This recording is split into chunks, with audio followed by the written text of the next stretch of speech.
Welcome back to Factorio. My name is Nasty, and today we're trying to figure out some kind of a temporary stopgap solution because quality science is completely destroyed.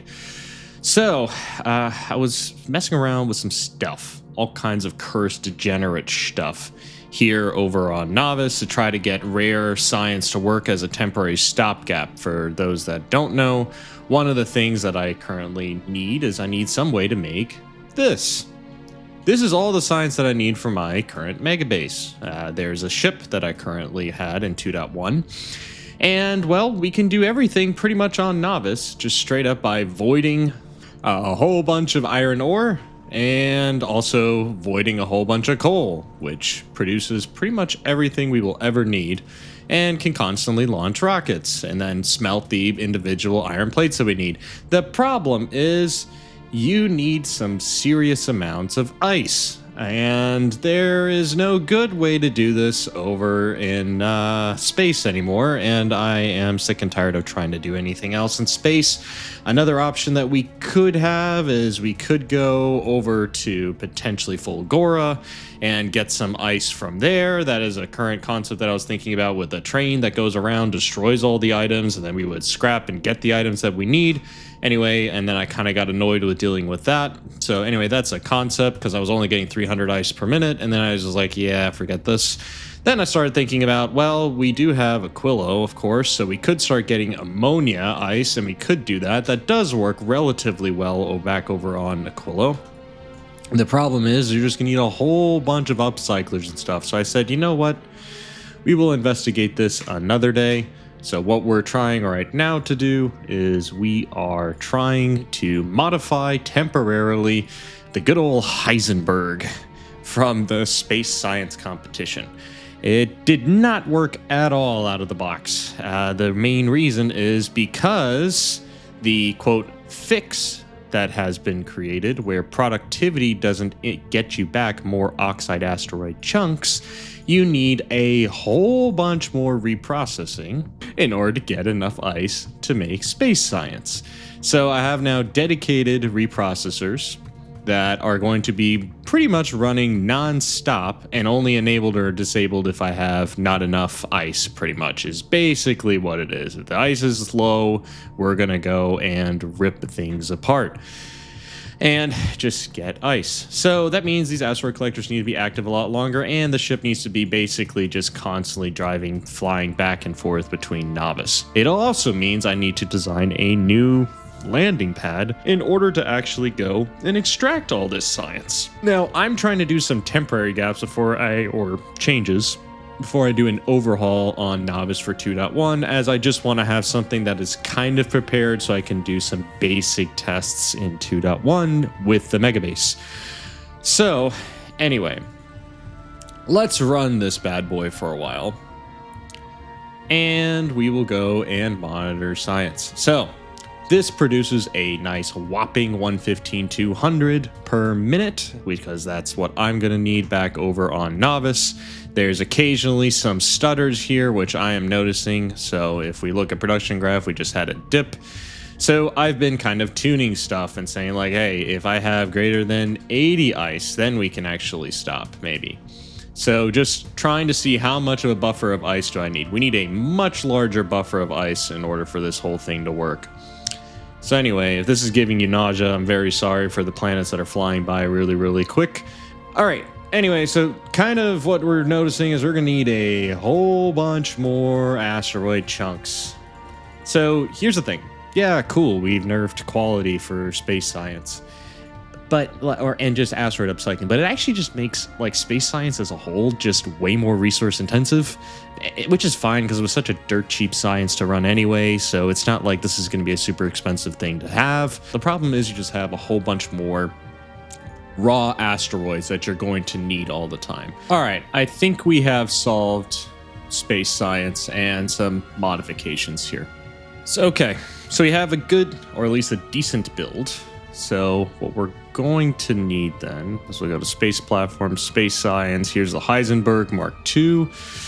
We're going with the Heisenberg Mark III, which has been adjusted for We'll say 2.1 plus compatible.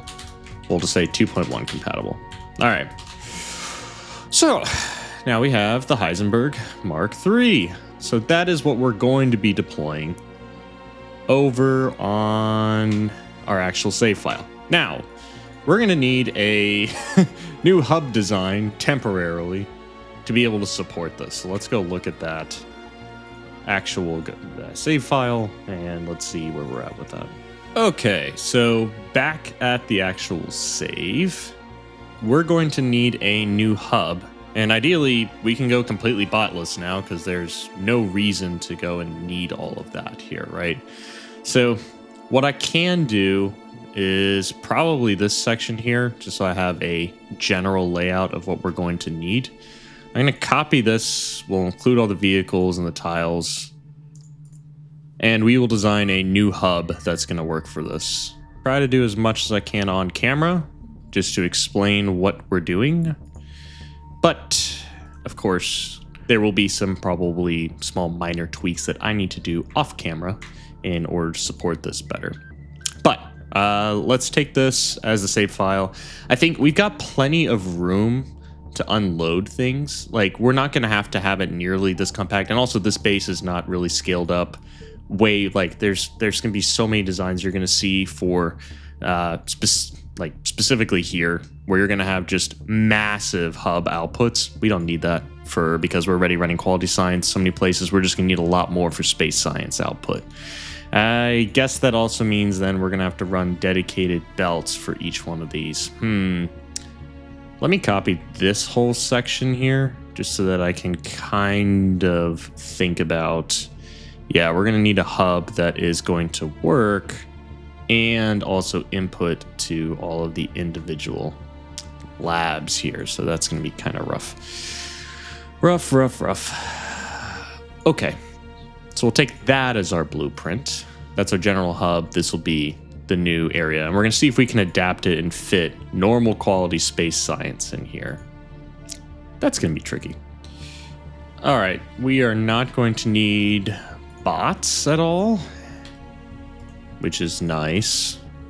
So this new design is going to be quite interesting, to say the least.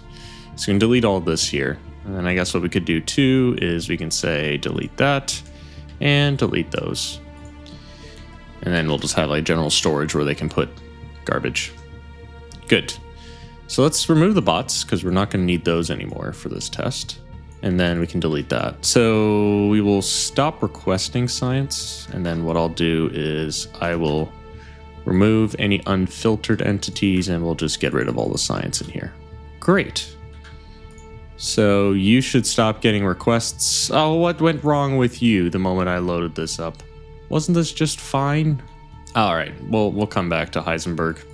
Okay, so what we can do is we're going to need a new hub in general.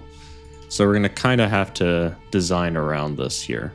So what we'll do is let's remove this because we're not going to need that anymore. And we'll put in the new hub. So there's that new hub. And then we'll just attach, like a whole bunch of just space platforms down here. I don't know, we can copy this down there. Delete that, and then we'll just add a whole bunch of these just so that we have unlimited throughput. Okay, so first off, what we can immediately delete in here is the sheer number of roboports, which is great. So let's go and get rid of pretty much all of them. I think there's some that are connected to the circuit network, like that one. So, okay, we'll keep that as a monitor and remove all this stuff here. And then we can remove all those as well, which is great. So I like how this is already really tidying up everything.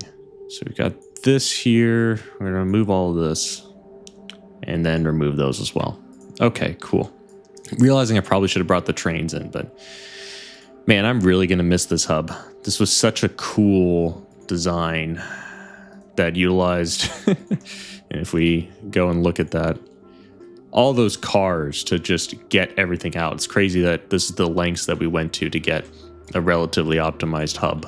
So now the main thing that we're going to have to honor is we're going to need the science to come out here, but we're going to need significantly more lanes. So we're going to need, instead of just a single space science, we're going to need 1, 2, 3, 4 for each of... we're going to need potentially more than that, right? And I haven't actually imported anything other than normal quality science. So we're going to need the same amount as we have for Gleba. So it's going to be 6 over here. 4, 8, yeah, and then we're going to need 12 and 16 down there. So that is most unfortunate. So these are all going to have to be Promethium. This shouldn't be too bad. So let's just try like the most extreme case here. And we are going to go and delete all of the underground belts, pretty much everything in here. I'll need something still for like the Promethium transition, so we can copy some of that logic. We'll paste the old like hub here as a reference point. And I'm realizing another thing that I need to real quick figure out from the original save file. Because one of the things I'm going to need to know is exactly how far the trains are, and specifically the train stations that I've got here. So where the kind of the research combinator and all that stuff is, just so I have a general idea of spacing that I currently have. Let's have this as the upper bound there. Okay. I don't need the vehicles for this. I'll just bring it over. Cool. Okie dokie. So what we're going to do then is we will copy this in. And just lay that right about there. That's fine.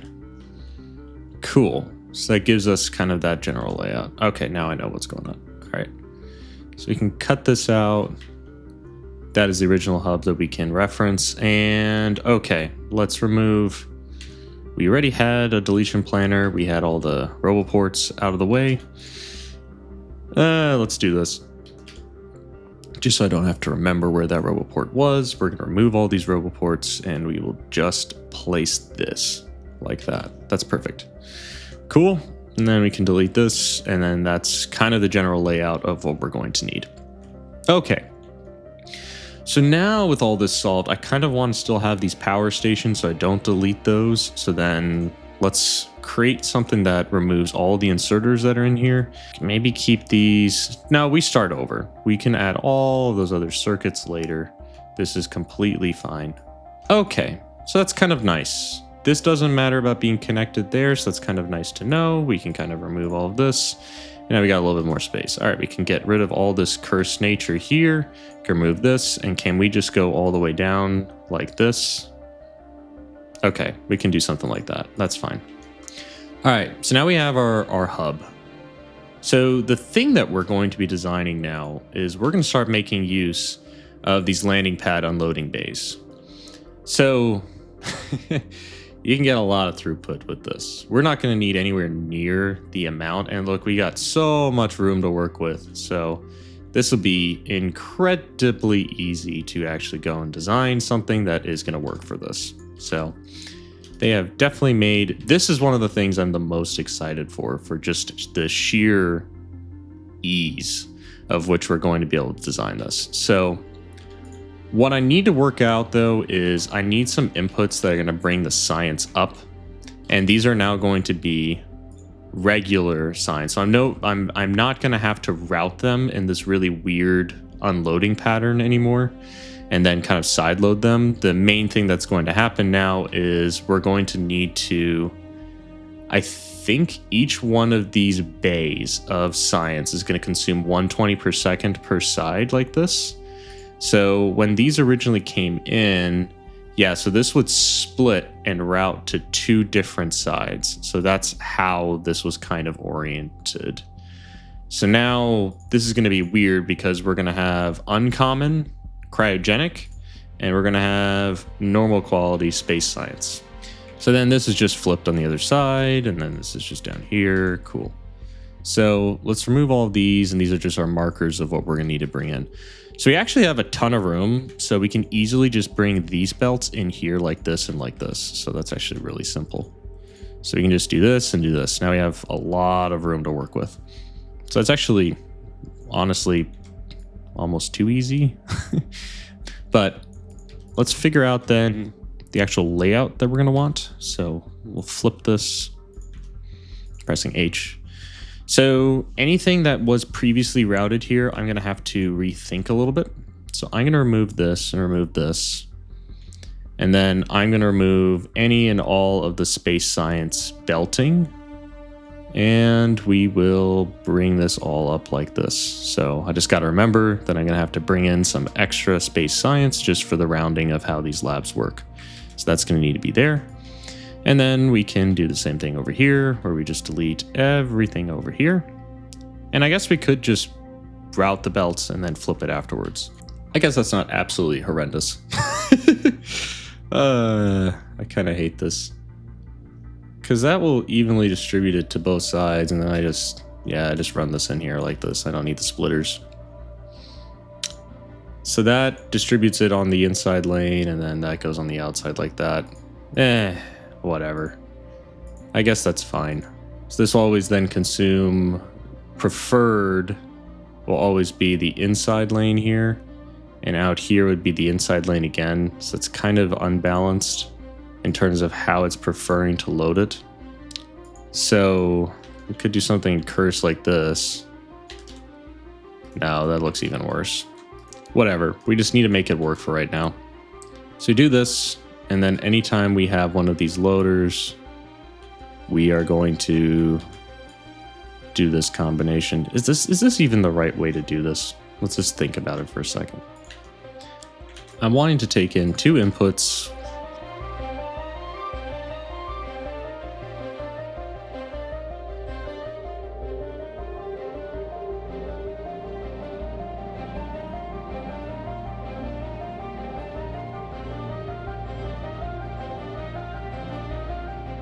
Okay, this is this cursed abomination that we've come up with. This always prefers then the inside lane, this one always goes on the outside lane, and then they're always just kind of prioritized in the correct direction.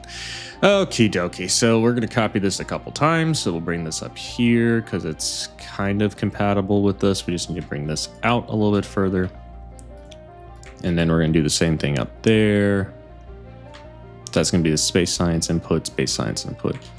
So we'll bring these up, we'll copy this, 1, 2, 3. Same thing, 1, 2, 3, this comes up and then in like that. I guess for the small distance, we might as well just do that. And then we will copy this again, 1, 2, and then do it again, and one more time, and bring that in like that. There we go. And then we copy this pattern, bring this in here, bring that up, and then finally, take our weird centrifuge thing that we created, our module of doom, and then we'll bring this up and we'll bring that in. Okay, that more or less covers what I want to do there. So let's remove all of those incoming input belts so that we can just kind of copy this from the other side. And then we can delete all this stuff here too. So we should be able to just copy all of this and then flip it around, line it up to something where space science is coming in like that. And then just to test this out real quick, we'll add some space science inputs. Don't need this. Look, that's already loaded. Good. Okay, so that fills both sides perfectly. That's exactly what I wanted. This then fills both sides. This fills both sides. Looks good. And then, yeah, it's a little bit backwards here. Does that necessarily matter? No, let's just look at what this looks like in grand scale when we fill everything through. So that comes and fills everything. Good. We are missing the back modules for all the other science, but those are coming in from Nauvis, so that's all completely fine and dandy. So I think we've got all the inbound sciences now in a good spot. So this is for space science. Now we just need to sort through how do we unload all of that. Okay, so in theory now, all we need to do is just route these in a way that we can easily just go connect them. So in 2.1, one of the easy things that we're going to do is we could just connect these anywhere that's in this 59 tile grid. So very, very easily we can go and connect all these things in here. So I'm going to set up some really easy kind of configurations for this. So let's design one that's going to get, 240 per second of this stuff. We're going to need at least 3 inserters to do 240 per second. So some designs that we can do here is I'll go grab my stack inserter book. We have a lot of different options that we can do, but with 2.1, one of the things that we can do is these are now flippable, which is wonderful. So we can just do this here across the board. So from one of these outputs, we could actually orchestrate this perfectly to get 240 per second coming out of one of these things pretty easily. So we could even do this and then kind of have this coming out already. And then we could do another one on the bottom even if we want to, and then just route those out. And then that would always give us 240. Another way that we could do this even more simply is we can, I guess the most compact thing I could do if I want to be like really simple about this rather than overcomplicating things, which I tend to do. I could do this and this. And then we could have something like this here, comes up and over. And then these would just alternate sides. This inside, outside, inside, outside, something like this. And then we'd have another one here and here, move all these, and then just do it a second time, just like this down here. Now, this particular thing is going to get in my way, so that's fine. I don't really care. This is not going to live forever. So, and this is going to bother me. I think what we do is we just have to move these power poles because I really need more room in this area. We'll move those over temporarily like this. Okay, and then very simply what we can do now is this, and I guess actually the rotation could change like this so that we can get this pretty easily in there. And then yeah, you can just butt these up next to each other like this and just have constant output, which is probably easier, but you do need to line this up in a way.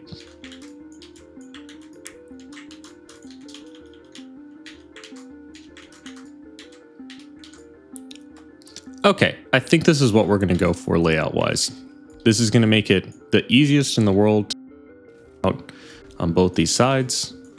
We can just copy this all the way over. And we can even rotate this so that they're all in the same orientation. I guess not really. We're going to have to rotate them like this. Okay, so what we will do then is I'm going to copy this little area. Remove this, put this in here. And we'll just go all the way across like this. Perfect. And then we will just very simply set the filters in here. So this will come down like this. We're going to want this guy here for these. And then this is going to all be Glider Science, so we'll go grab that. We are going to be unloading with these spoiled first, of course. And then go all the way across like that. Great. And just so this thing stops yelling at us, we can just very symmetrically come out here. And then I guess we could come up like this, over, and we'll figure out the power situation in a second. We can even, let's delete these, move these slightly over. Yeah, real simple, just like that. Nice. So that unloads like this. And then here we're going to need to have the Promethium. And then we're going to need these as well. So we'll copy that there and there. And then finally, just the space science. We're going to rotate them all so they're all unloading in the same way. There we go. So then all we got to do now is copy all of these and flip it around. And just like that, we have our science. Man, this is so much easier than in 2.0. You spend so much time just trying to get a really good layout. And in the end, you would just be kind of ripping your hair out trying to make this work. Okay, so we can bring this in here now. So we've got power everywhere. Perfect. And this can even then connect across like this. And then we can probably just mirror this on the other side. So not too bad. And we still got plenty of room to work with getting the calcite out. So we might as well just do that now. is get calcite over here because that's where this is going to be extracted to. And I could actually directly load it on the trains if I just had enough bandwidth to do it. But unfortunately, that's not how I've laid out the hub. So we'll just grab 2 of these, bring this all the way over. And then we'll bring this over like that. Perfect. And we'll just do the same thing on the other side because why not? We can delete all this, delete all this. So this will be... Oh, can I have enough to actually load the train? Oh, I could directly load the train. How wonderful. I love that. Okay, so we can finally actually just do this. So that's great. So then I can say this is setting a train limit. I think the maximum I could have at this case was 2, so we can just remove all this. And we will just say the train limit is 2. And then we delete all this, and we should be able to butt this up right there and actually do what the Factorio devs want us to do and directly load it onto onto there. I'm 1 off, which is kind of sad, but so let's see if I can make this semi pretty. Yeah, I guess that's fine.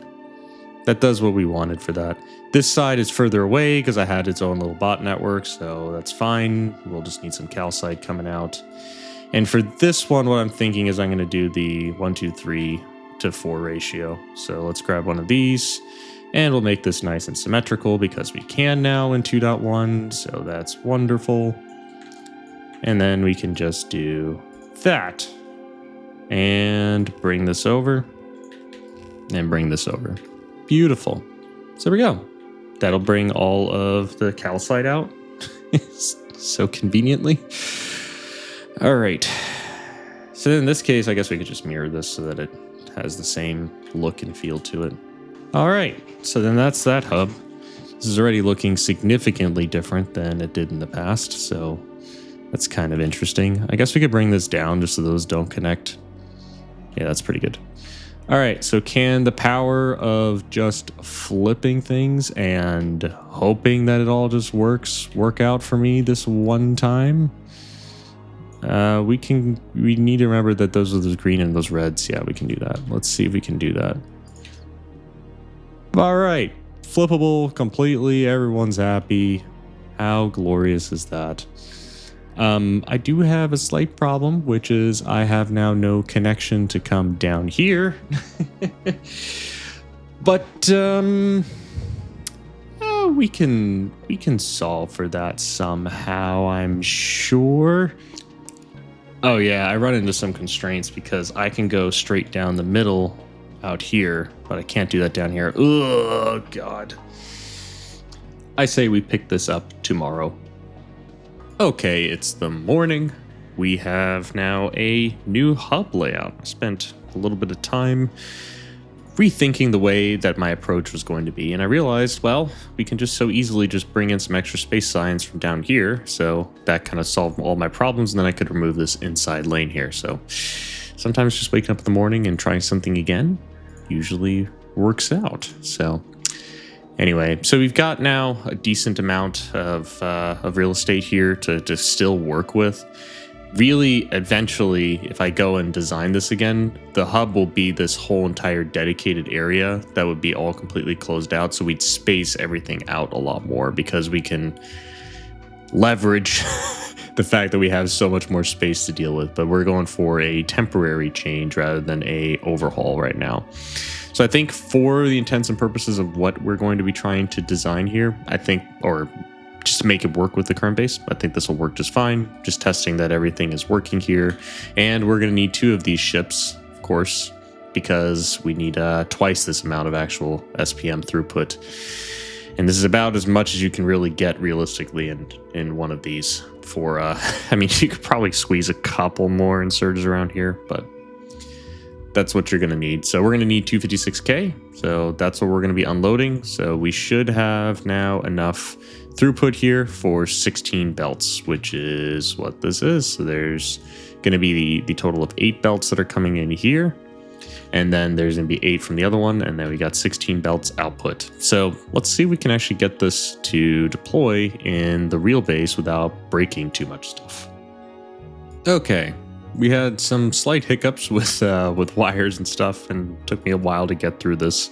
I'm cutting it out after editing because I don't want to go and show just how absolutely painful that process is, and having to go and drain the science again and doing all that. But it wasn't too bad in terms of the science draining. We just need to be kind of mindful of like disconnecting this and having everything come out. We didn't really drop anything. We did lose during some of that period of time some of the individual science because I cut off half of the control logic because only this half up here was connected. But this is it. This is now the main cluster, which looks significantly different than it did in 2.0. So we've got it now deployed. The question, of course, is we're going to have to test this. So I'm going to have to go create 2 Heisenbergs. So we'll go ahead and request 2 new ships. So we'll say, I think we can call this one, I will say, just because anything that's related to labs or science, I'd say labs. And then this one is going to be space science. So we'll go and grab that. And you're going to also see what's kind of interesting is how much more difficult it is to go and create new ships over Vulcanus. So that'll be kind of fun. So Heisenberg Mark III, I'm going to create 1, and then we're going to create another one over Vulcanus. So let both of those get created. We'll go and grab our blueprint then and prepare for it. And then we'll go and launch those ships over Vulcanus once they come up and get created. And there we go, launching all of everything that we're going to need to go and make our space platforms. So I love it how quickly we can go and build these platforms. This is probably overkill. One of the really annoying things about the new asteroid mechanics is them very slowly moving like this will cause still massive amounts of damage when they go in to hit something. You'll see this here where it just keeps on crushing through and breaks stuff all the time. So Vulcanus has become significantly worse for building space platforms in general. So you just waste a lot of materials while you're over here, because before if they would bump the side of the ship while going really slow, the whole entire thing would break. Now that doesn't really happen, and the velocity is less impactful. It's actually, they're just doing direct one-to-one damage like this. It doesn't even matter as much in terms of the velocity mechanic, because before, it's not that it was abusing it, it's just you didn't need as many defenses because you could just occasionally brush up on the side, it would break. So, yeah, in 2.1, building space platforms over Vulcanus is significantly worse than building them over Nauvis. I'm going to see now if we can just get this thing just kick-started and start moving a little bit here. We don't need to be going too far. We just need to start smashing stuff and start moving them. So we're going to try to go to Nauvis here. And I think we've got enough to start moving this bad boy. All right, so we're starting to collect asteroids. This is pretty good. We stopped at Nauvis. What are we waiting for? Okay, platform fuel totally makes sense. We'll fill that buffer and then we should be able to start going again. I think this one should be fine. Let's go and play some special attention to this guy. Yeah, we are still slowly getting built, and I guess we don't have... Why don't we have the cargo bays? Okay, I guess we just haven't gotten them yet. So until then, it's just constantly, very slowly building the platform itself. It's almost like the priority of stuff is kind of reversed in 2.1. Like, this feels like when 2.0 came out initially for Space Age, where there were all of these cargo requesters here. They wouldn't come in until the very end. Now that same kind of thing is happening where they're at the very end, so your throughput's kind of slowed down. The moment that those, of course, come in, now you're going to have immediately, like, a whole bunch more stuff can arrive immediately and you can start building things faster. So a little bit just a weird mechanic. Is what it is. I'm not going to complain. Start getting some defenses up here once that all gets built out. So right now, shipbuilding is a little bit slower in 2.1, unfortunately. Heisenberg over here seems to be slowly getting up to the 115k mark, so that's pretty good. You're constantly having issues, though, of course. Just sacrificing things for science. And the thing is the legendary components are finite. I do not actually have an infinity of them over Vulcanus. So if I do start running out eventually, I'm going to have to come up with a new solution for that. We're acting off of borrowed time right now. Looks like space science is arriving back on Nauvis, so that's fantastic. The Heisenberg, the first one's running. We're still trying to get the second one booted here. So, but we're about to be able to launch this one. So I think we're in a spot where we can. So we'll get a little bit more iron ore up here just to bootstrap this so we have enough defenses. And then let's go ahead and just get this one going. Alrighty now. So we have now been running this for a few hours just to make sure that we have stable production. Both of the two different ships are currently producing constantly at the 115-200 that they are targeted to be able to go and run. If we look at this for stable production, you'll have these dips that are very intentional where it actually shuts down science altogether. And that's because we produce a constant 115-200, but we're only actually consuming over here on Nauvis 230,000 and change. So we are 233 science less than we can actually produce.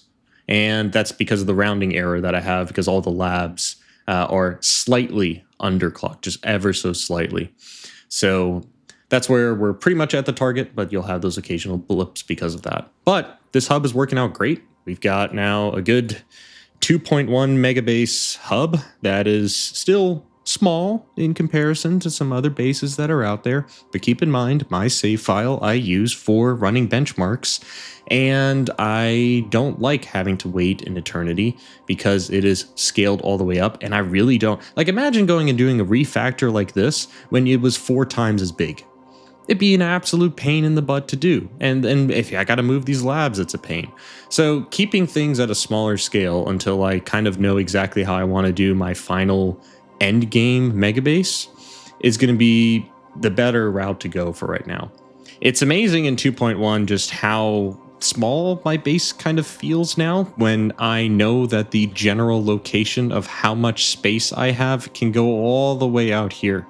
So we are definitely going to need to scale up the base to make me feel like my base is not an absolutely small design, which is actually pretty interesting because I felt like I was really kind of reaching the limits of what an efficient hub size was in 2.0. And so now this really kind of goes to show just the unlimited throughput that you have in 2.1, which is very, very exciting.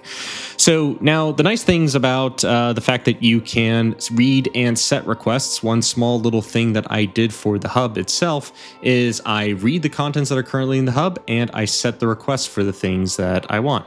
So I have here all the things that I want to keep in the hub, which I've just set to -1 billion here in terms of the items that are in here.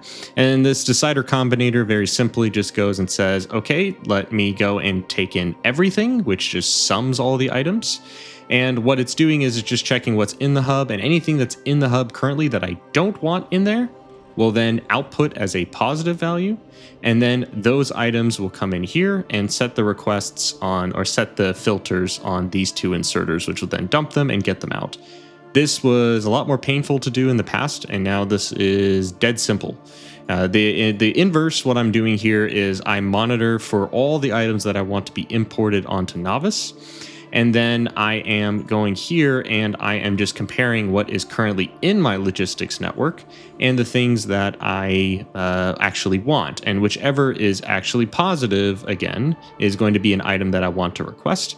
And then those will get requested by the hub itself, and then will actually get sent as the set request items. So science is on its own here for the imports because I am just always directly setting those. I am not monitoring any contents. I'm just like, I want these at all times and I want them only in the hub and they shouldn't exist anywhere else. So that's really, really simple.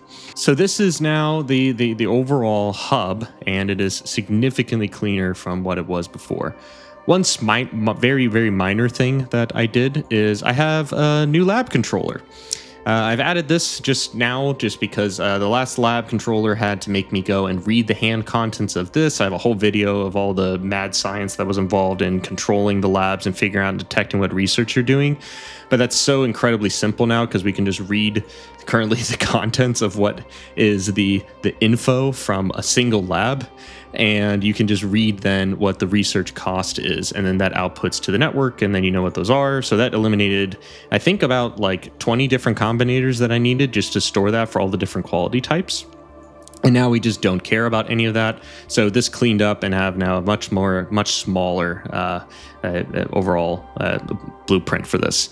I have released it just as a temporary version over on my Discord, so go check that out if you're interested in it specifically. I've got like a little blueprint book if you're interested in it. I'll show that here. That's going to be, let's see, under Nauvis. This is this new lab. So there is the lab starter. You no longer need, in the past, you needed a very dedicated lead, which had the controller and all those things in it, and then there would be a follower. We no longer need that concept at all because we just can monitor everything from the one lab itself, just to know everything that's in there. So now, very, very simple. If you want to see the whole combinator and all the stuff exploded, this is the actual logic to make it a little bit easier to debug. And then you have the compact version, which is what you're seeing here right now. Little monitor that tells you now as an improvement what the individual sciences that you're running, and then it also tells you that it's research active and what is the research that you're currently running. So this tells you it just really simply at a high level, it's just doing a input mask and just multiplies everything. So each individual science gets its own number. This should be actually prime for this to make sure that there's no conflicts, but the actual different sciences and all the combinations makes it so that you're never actually going to have a combination in the end game when you're wanting to clock your labs. If that's a concern, you really only have a handful of things that you're ever going to want to actually go and research at any given time. So that works out for all those combinations, and I've just the masks that come out from multiplying all those different sciences into their numbers, I've just computed here just to have a nice little indicator, which is convenient because now I can just look at a glance at the map view and I know what we're currently researching. Yes, I know it's up there too, but just a nice little touch. So that's now sent everywhere, and then we have instant transitions, which is actually really, really nice. Anyway, just random complete side tangent. The next problem I got to deal with is because I no longer have my legendary space casinos anymore. One of the things that I'm going to need to do is design some of the upcyclers that are there. Oh, completely forgot. The actual space science, or the actual ships, we have them running. As I didn't mention it earlier in the video, but I've had to make a whole bunch of improvements because you get a very small amount of actual ice on these journeys now when you're traveling back and forth. So I had to very much overclock these metallic asteroid reprocessors and these carbonic asteroid reprocessors to get as much material as I can and constantly reprocessing all of the other asteroids that we get. This still means that this has a very good amount of downtime between runs, so it still can rest for a good period of time before having to take off again. So you can kind of see that here by the fluid consumption and when it's actually running. So it still sits over Nauvis, continues to craft items, but that was just a small thing that had to change. And then also when running this for, at this point, a very, very long amount of time, one of the things that I discovered was that we had a slight power deficiency problem, so I've updated that. Second, I'm running Research Prod right now, and one of the things that I realized that I wanted as a feature is I want the other spaceship, because I need two of these, I wanted one to just sit around and do nothing. So the way that I tackled that was just adding a lab. And if research productivity is running, I just send a little lock signal, and then that shuts down the whole entire ship so it can't move.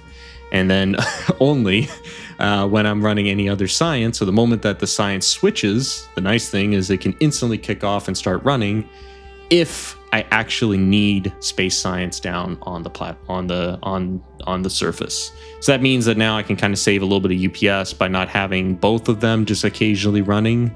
I can have only one dedicated ship that's always running when Research Prod is running. So that's kind of a nice thing. So this is the final ship design that I have here. This is now, I've been testing this. I've been running Research Prod now in my actual mega base again after having quite amount of downtime here just for testing things out. But we've been running Research Prod for about 4 days now here. at accelerated UPS, but the point is to test everything out, and we're very, very stable with science, other than the small dip that I had when I was getting my these ships to actually work, and that's a whole nother conversation of all the stuff that I had to fix to get this to work again properly. But these ships work for now. But so the nice thing is we're stable again, running research productivity, so we can keep cranking away on that. If you made it this far in the video, thank you so much for watching, and appreciate your attention span as always. My name is Abugnasty. Have a great rest of your day. Peace.